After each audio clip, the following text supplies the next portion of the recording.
అందరికీ నమస్కారం. ఈరోజు మీ అందరికీ నేను వినిపించబోయే కథ హ్యాట్స్ ఆఫ్ సుబ్బారావు. రచయిత పచ్చిగోళ్ళ సుధాగారు. ఇక కథలోకి వెళితే, ఏమేవ్ కాంతం, త్వరగా రావే. అమ్మాయి అమ్మాయి కాలు జారిందే, వగరుస్తూ గావుకేక పెట్టాడు సుబ్బారావు. అయ్యో అయ్యో, ఎంత పని జరిగిపోయిందండి. ఈ విషయం నలుగురికి తెలిస్తే ఇంకేమైనా ఉందా? ఎవడికొచ్చిందండి పొయ్యే కాలం? ఓరిదేవుడో, ఇప్పుడేం చేయాలి? శోకాండాలు తీస్తూ నెత్తి బాదుకుంది కాంతం. ఏమేవ్ కాంతం, కాలు జారడం అంటే? అలా అరుస్తారేమిటండి? ఎవరైనా వింటే నవ్వరు? ఓసిని దుంపదెగా, కాలు జారడం అంటే అది కాదే. మన పెరట్లో నూతి దగ్గర కాస్త పాకుడు ఎక్కువై దానిమీద కాలు వేసి కాలు జారిపడింది. అంతేనా? మీ చోద్యం కూలా, హడలి చచ్చాను. విషయాన్ని ఎలా వివరించాలో కూడా తెలియదు. మాయదారి మొగుణ్ణి కట్టిపడేశాడు మా అయ్య. చాల్లే సంబడం. ఏ విషయం ముందైనా 30 ఏళ్ల క్రితం జరిగిన మన పెళ్లి ఊసెత్తకుండా ఉండలేవు. అవునండి, మరి మిమ్మల్ని చేసుకున్నందుకు 30 ఏళ్ళు కాదు, 3 జన్మలైనా మర్చిపోను. సరేలే, అమ్మాయిని లోపలికి తీసుకెళ్ళి దెబ్బలేమైనా తగిలాయేమో ఆయింట్మెంట్ రాయి. అదేమన్నా చిన్నపిల్ల ఆయింట్మెంట్లు రాయడానికి, పిప్పరమెంట్లు తినిపించడానికిను? నువ్వు అసలు కన్న తల్లివేనా? నీ మనసు ఎలా ఒప్పుతుందే? మీ నాన్నను కాదు, మా నాన్నను అనాలి నీలాంటి దాన్ని నా కాళ్ళకు కట్టినందుకు. చండాలంగా కాళ్ళకు కట్టడమేంటి?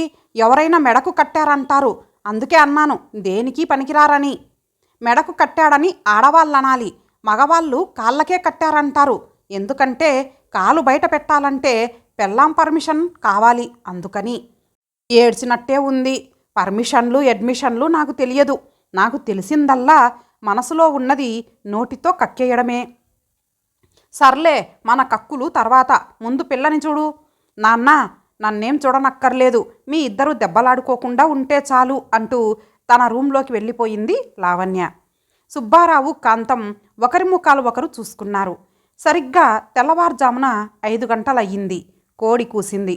అంతే, కోడితో పాటు కాంతం గొంతు కూడా గోడలు దాటింది. అప్పటికే సుబ్బారావు లేచి ఏదో రాసుకుంటున్నాడు. ఏంటి, ఉదయాన్నే గీకడం మొదలెట్టారు? మంచం మీది నుంచే కస్సుమంది కాంతం. దీన్ని గీకడం అనరు, రాయడం అంటారు అంటూనే తన పని తను చేసుకుపోతున్నాడు సుబ్బారావు. దేనికి రాస్తున్నారు ఆ లవ్ లెటరు? ఓసిని దుంపదెగా, ఈ వయసులో నాకు లవ్ లెటర్ ఎందుకే? అయినా నిన్ను చేసుకుని సగం చచ్చిపోయాను, వేరేదాన్ని చేసుకుంటే పూర్తిగా చస్తాను. మరేమిటి రాస్తున్నారట? పత్రికలో కవితల పోటీ చదివాను, ఓ కవిత రాసి పంపుదామని. ఆ పత్రిక ఉండాలా మూసేయాలా? మీకెన్నోసార్లు చెప్పాను ఇలాంటి సాహసాలు చెయ్యొద్దని. అబ్బ కాంతం, అలా అనకే, నేను రాసింది చదువుతాను వినవే ప్రాధేయపూర్వకంగా అడిగాడు సుబ్బారావు. బాబోయ్, మీ కవిత వినడమే. మన ఊర్లో భూకంపం వచ్చినప్పుడు కూడా నేనింత భయపడలేదు. చాలండి, లేచి తయారై ఆఫీస్కు బయలుదేరండి.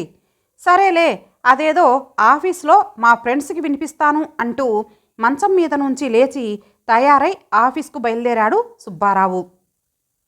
ఆఫీస్లో ఇంకా ఆఫీసర్ రాకపోవడంతో ఒక సీటు దగ్గరకు చేరారు సుబ్బారావు వారి స్నేహితులు. త్వరగా చదవరా బాబు, మళ్ళీ మన ఆఫీసర్ వస్తాడు, ఫ్రెండ్స్ అంతా ఏకకంఠంతో అరిచారు. ఇదిగో చదువుతున్నాను అంటూ జేబులోంచి ఓ కాగితం తీసి చదవడం మొదలుపెట్టాడు.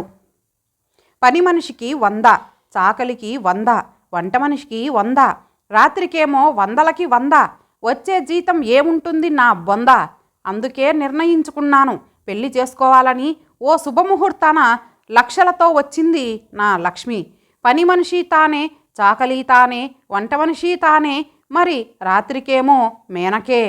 ఇలా నా భార్య ఒక్కతే అనుకుంటే కలుగుతుంది మీ మీద జాలి. నేటి సమాజంలో స్త్రీ అనుకుంటే ఆపగలరు ఘోర కలి. వాహ్వా వాహ్వా, ఏం రాశావురా, చాలా బాగుంది. నీలో ఇంత కళాతపన ఉందని ఈరోజే తెలిసిందిరా. మన ఆఫీసర్ వింటే మెచ్చుకొని ప్రమోషన్ ఇచ్చినా ఇస్తాడ్రా, ఒకతను నవ్వుతూ అన్నాడు. ఆపరా నీ గోల, ఇంకా కొన్ని మినీ కవితలున్నాయి, విని అభిప్రాయం చెప్పండిరా ప్రాధేయపూర్వకంగా అడిగాడు సుబ్బారావు. చదవరా బాబు, చదివే. మీ ఆవిడకు తప్పినా మాకు తప్పుతుందా? అలా అనకండిరా, కళను ప్రోత్సహించాలి. కళా కాకరకాయ, విన్నది కాకుండా నీతులు చెప్తున్నావు. పోనీలేరా, ఈ మినీ కవితలు కూడా విని ఎలా ఉన్నాయో చెప్తే పత్రికకు పంపించేస్తాను. తిరుగు స్టాంపులు అంటించి ఓ కవరు కూడా పడే, ఎందుకైనా మంచిది అన్నాడు ఒకడు వెటకరిస్తూ. చూశాను ఆమెను ఓరచూపు, పిలిచాను రమ్మని రేపు, వాళ్ళన్నయ్య కాశాడు కాపు, అయ్యింది నా ఒళ్ళు వాపు. ఎక్సలెంట్ ఎక్సలెంట్, చాలా బాగుందిరా. ఈ వయసులో టీనేజ్ కుర్రోడు రాసినట్టు రాశావు. నిజంగా నీలో ఇంత రచనాశక్తి ఉందనుకోలేదు. మరొకడి కామెంటు. అబ్బబ్బబ్బా, మధ్యలో డిస్టర్బ్ చేయొద్దు, మరో కవిత చదువుతున్నా. ఇచ్చాను పువ్వు, నవ్వింది ఓ నవ్వు, కలిగింది ఆమెపై లవ్వు, అంతే వచ్చి వాలింది కౌగిట్లోకి రివ్వు. ఒరే గోపాలం, మన సుబ్బారావుకి ముదిరిందిరో, ఈ కవితలన్నీ నీకు పనికొస్తాయిరా. నీ ప్రేయసికి రాసి పంపు, వెంటనే నీ లవ్ సక్సెస్, గ్రాండ్ సక్సెస్. పోరా అంటూ ముసిముసిగా నవ్వుకున్నాడు గోపాలం. ఒరే, మధ్యలో కామెంటరీ వద్దురా, ఇంకొక కవిత మాత్రమే ఉంది, వినండిరా. సర్లే చదివేయి. ఇదిగో చదువుతున్నా.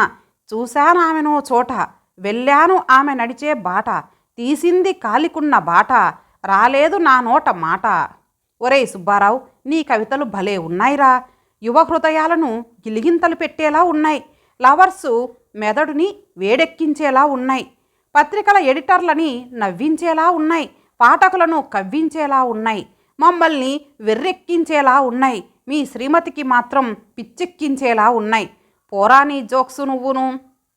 అవునరా, ఎవడి పిచ్చి వాళ్ళకానందం. నీ పిచ్చి మేమెందుకు కాదనాలి? పంపేయి, వెంటనే పత్రికకు పంపేయి. పోతే వాడి పత్రికే పోతుంది. సర్లేరా, అసలు మీ ముందు చదవడం నాదే తప్పు అంటూ సుబ్బారావు తన సీట్లోకి వెళ్ళిపోయాడు. సరిగ్గా గడియారం 9 గంటలు కొట్టింది. అప్పుడే సుబ్బారావు ఆఫీస్లో అడుగుపెట్టాడు. సుబ్బారావు రావడం చూసి ఫ్రెండ్స్ అంతా సుబ్బారావు చుట్టూ చేరారు. ఏరా, ఏమయ్యింది? నీ కవితలు పత్రికలో వచ్చాయా, లేక తిరుగుటాపాలో వస్తే చెత్తకుండీకి బలైపోయాయా? లేదురా, గ్రాండ్ సక్సెస్. నా కవితలు అచ్చయ్యాయి. నాకు చాలా ఆనందంగా ఉందిరా. పత్రిక వాళ్ళకి ఎలాగైనా కృతజ్ఞతలు తెలుపుకోవాలి. మాలాంటి కొత్త వాళ్ళని ప్రోత్సహిస్తే కదా పెద్దవాళ్ళం అవుతాం. అవునరా, ఫ్రెండ్స్ అంతా సంతోషంగా అన్నారు. ఇదిగోరా, స్వీట్ తీసుకోండి. నిజంగా ఈరోజు చాలా ఆనందంగా ఉందిరా. పెళ్ళైన ఇన్నాళ్లకు నన్ను మా ఆవిడ కూడా కవిగా గుర్తించింది. మీకు తెలివితేటలున్నాయండోయ్ అంటూ ఆశ్చర్యపోయింది. ఇకపై వంట, ఇంటి పని తనే చేస్తానని ఒప్పుకుంది. నన్ను కవితలు, కథలు రాసుకోమని ప్రోత్సహించింది. Hats off Subbarao, hats off. 30 ఏళ్లుగా రాసి ఇన్నాళ్లకు పత్రికలో స్థానం సంపాదించుకోవడమే కాకుండా నీ భార్య మనసులో కూడా నువ్వు కవిగా గుర్తింపు పొందావు. చాలా ఆనందం రా. అందమైన వనిత మన టైపిస్టు సరిత, ఆమెపై రాశాను కవిత, వాళ్ళాయన తీశాడు బడిత. సుబ్బారావు కవిత చెప్పేసరికి ఆఫీస్ స్టాఫ్ అంతా గొల్లుమని నవ్వారు. సరిత కూడా ముసిముసిగా నవ్వుకుంది. సుబ్బారావు ఇంకో కవిత రాయడానికి అనుకుంటా ఆఫీస్ పేపర్సు ఎవరూ చూడకుండా బ్యాగులో సర్దుకుంటున్నాడు. ఇంతటితో ఈ కథ సమాప్తం. మరలా మరొక మంచి కథతో కలుద్దాం. అంతవరకు సెలవు. నమస్తే.